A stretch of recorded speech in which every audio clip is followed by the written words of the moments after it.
নমস্কার বন্ধুরা, আজকে আমি চলে এসেছি একটা মাটন রান্নার রেসিপি নিয়ে। আমি একটু অন্যভাবে দেখুন, মাটন পুরো দেশি মাটন আছে আমার। এই যে সমস্ত কিছু রেডি হয়ে গেছে। তো এই যে মাটন রান্না করব, তো একটা সম্পূর্ণ নতুন স্টাইলে রান্না করব, যেখানে বিশেষ কিছু আমি মশলা ইউজ করবো না, শুধু যেগুলো রেগুলার থাকে সেগুলাই। তো দেখুন, তেল ঢেলে দিলাম কড়াইতে। এই তেল গরম হয়ে গেছে, এবার তেল গরমের মধ্যে আমি পেঁয়াজ দিয়ে দিচ্ছি।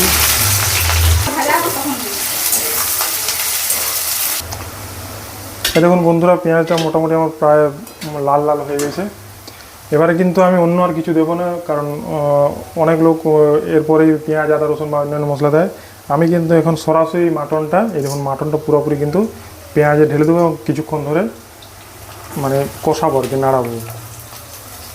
এই দেখুন দিয়ে দিলাম। এই দেখুন, এটা নাড়াবো বেশ কিছুক্ষণ আমি।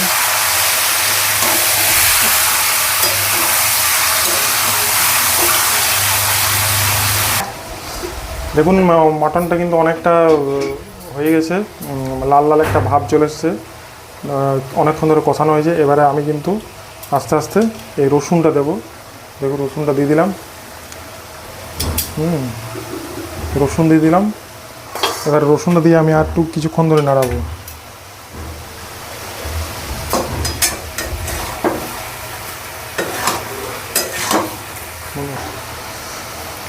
যাতে মাটন থেকে জলটা বেরিয়ে যায়, তার জন্য আমি এখন এই নুনটা অনেকটা দিয়ে দিচ্ছি। এতে করে জল অনেকটা বেরিয়ে যাবে মটন থেকে, যেটুকু বাকি থাকবে।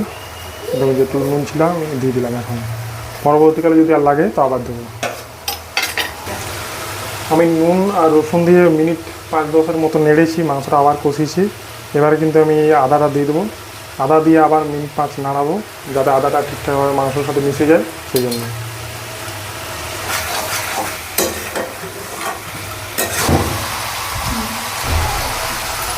এই দেখুন বন্ধুরা, মটন প্রায় অনেকটা কষানো হয়ে গেছে। এবার কিন্তু আস্তে আস্তে এই হলুদ দিয়ে দিলাম। দেখুন হলুদটা আমি কিন্তু দিয়ে দিলাম এতে। আর এই যে জিরা ধনা কিন্তু একসাথে মেশানো আছে, জিরা ধনা পুরো দিয়ে দিলাম সবটা। আর এই যে আমার কাছে ছিল লঙ্কার গুঁড়া লঙ্কা, দিয়ে দিলাম এটা।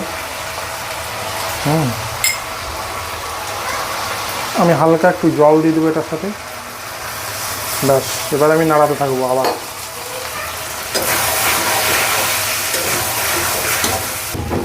এই দেখুন বন্ধুরা, মাংসটা প্রায় পুরোপুরি কষানো হয়ে গেছে এবং মাংসর থেকে একটা দারুণ গন্ধ আসছে। এটা খুব সুন্দর গন্ধ আসছে এবং দেখুন কালারটা অনেক চেঞ্জ হয়েছে, এটা সুন্দর কালার এসছে।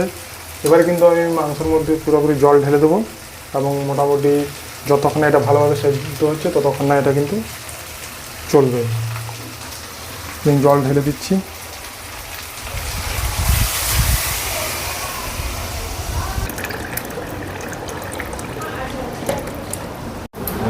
এই দেখুন বন্ধুরা, মাংস প্রায় একদম রেডি হয়ে গেছে, উনুন থেকে নেমে গেছে।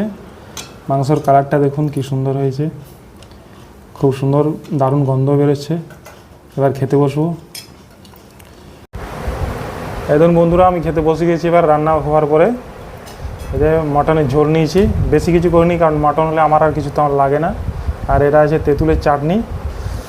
তো পুরো ঝোল ঢাললাম ভাতের মধ্যে, দেখি কেমন টেস্ট হয়েছে। আগে দেখিনি কেমন টেস্ট হয়েছে, এই প্রথম আর ভাতের সাথে মেখে টেস্ট করছি।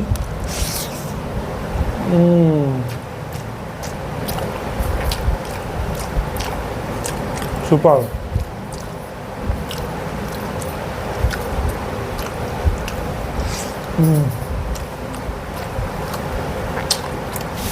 মাংসটা দারুণ সেদ্ধ হয়েছে। আমি প্রথমে দেখিয়েছিলাম যে আমি মাংসের সাথে অন্য কিছু মশলা ইউজ করিনি, শুধুমাত্র পেঁয়াজ আদা রসুন জিরা ধনিয়া, এগুলো কোনো গরম মশলা বা তেজপাতা আমি ব্যবহার করিনি। তো তাতে খুব সুন্দর রান্না হয়েছে।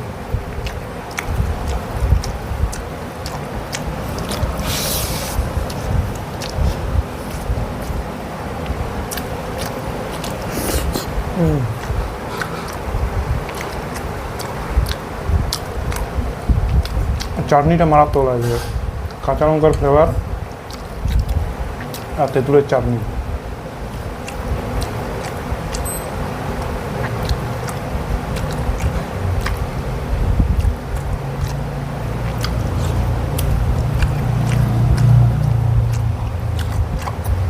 একটু ঝোল খেয়ে নিই। দারুণ। অন্যান্য মশলা না দেওয়ার জন্য খাসি মাংসের যে একটা আসল ফ্লেভার সেটা কিন্তু মাংসের ঝোলের মধ্যে খুব সুন্দরভাবে পাওয়া যাচ্ছে।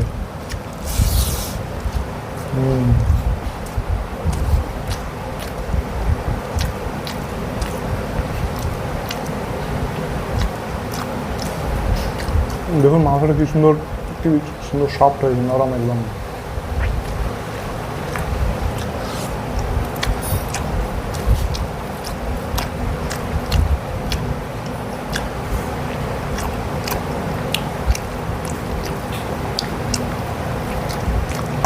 আমার খুব জোর খিদে পেয়েছিল, বিশেষ করে খাসি মাংস হয়েছে বলে খিদেটা আবার আর কি জোর লেগে গেছে।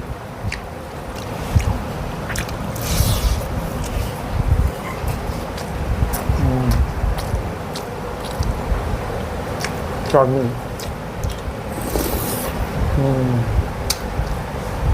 সুপার।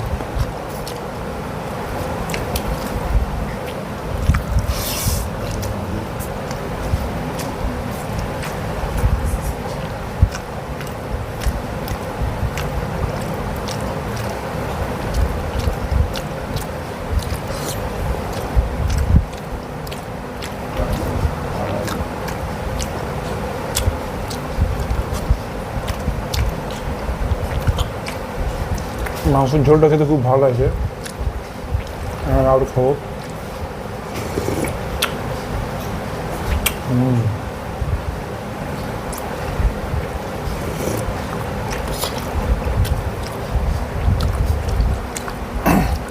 এটা খুব রিচ রান্না না, এটা নর্মালি হালকা রান্না, এতে কোনো কিছু আলাদা কোনো মশলা নেই।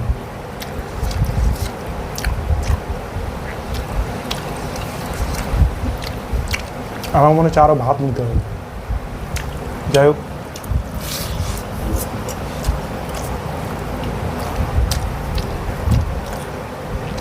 এই যে চর্বি দেওয়া মাংস, চর্বি আর মাংস একদম একসাথে আছে, পুরো তুলতুলে নরম।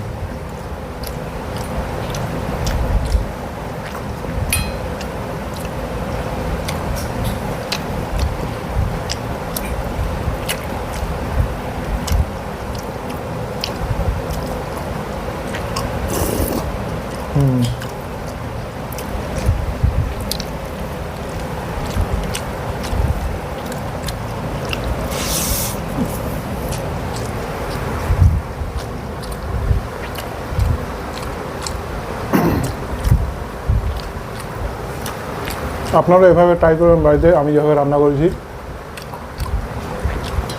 সত্যি বলছি খুব সুন্দর টেস্ট হয়। খাসি মাংস আর এই যে তেঁতুলের চাটনি, এই দুটা খুব দারুণ কম্বিনেশন।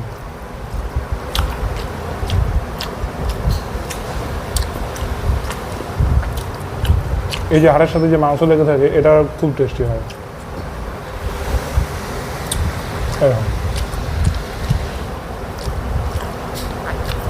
এই যে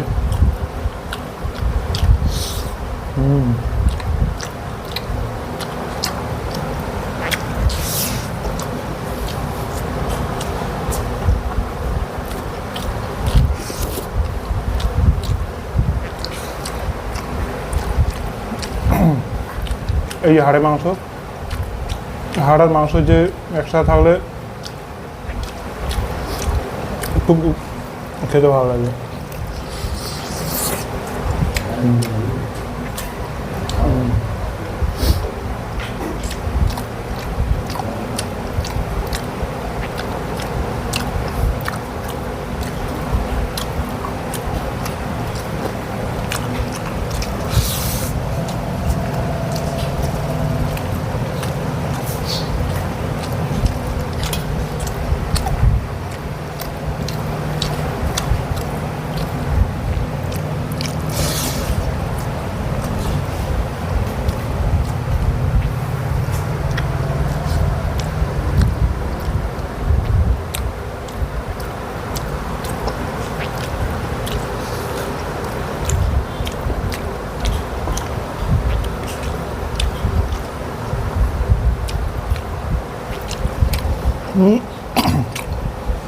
আমার ভাত প্রায় সব শেষ হয়েছে, মনে হচ্ছে আমাকে আবার ভাত নিতে হবে, কারণ যা অসাধারণ রান্না হয়েছে তাদের ভাত না নিয়ে আমি থাকতে পারবো না,